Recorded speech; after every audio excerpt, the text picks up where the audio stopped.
Hey, there's an issue I wanted to talk about that I think is pretty important, and it's that we subscribe to the morality that we can only be with one person at a time. And the origin of this would be that 50 or 100 years ago, or 1,000 years ago, there were no condoms. There were no forms of birth control.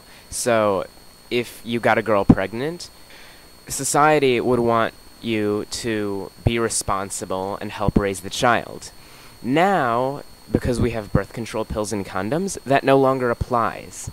Now, while I still condone responsibility if you do get someone pregnant, I don't support the idea of like sex after marriage, because sex is an important part of a relationship, and you need to get to know somebody before you marry them, and that includes exploring each other's sexuality. Another thing is that people have so much drama when they think they can only be with one person at a time. Like, stay faithful, stay loyal, don't cheat on each other. But the thing is, even if you cheated on someone, you would still feel the same way about the person that you were with. And if you didn't, you would still feel the same way about the person that you would have had an affair with. So it really doesn't make any difference. Now, you might say that if someone was dating two people, they would have to choose at one point between who they thought was better. But the thing is, relationships shouldn't be competitive, and if you're already making it that way, then you're probably not setting up a healthy foundation for relationships in the first place, and the problem begins right there. This also encourages people to become jealous when they really don't need to.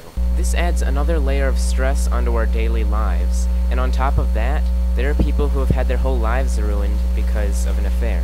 Sometimes it's not even people who are involved. For instance, if one parent has an affair with someone else, and the other parent divorces them, it could lead to social problems in the kid's life.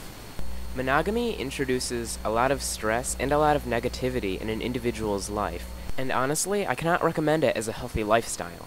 To me, it seems selfish that you would limit the person that you love to only yourself, and it seems a little conceited as well. I personally would feel guilty if I were trying to get a girl to be with me and only me. I would feel like I was limiting her. Worse yet, when you're brought up with monogamy being the norm in your everyday life, throughout your entire life, it creates that jealousy, and you can't shake it. Even if you hear something and you agree with an alternate doctrine like polygamy, you can still be susceptible to jealousy in a way that someone who is raised, exposed to polygamy as a norm, would not. On a last note, I don't support many of the Eastern traditions which involve men having many wives, but wives only having one husband. I believe in equality between genders.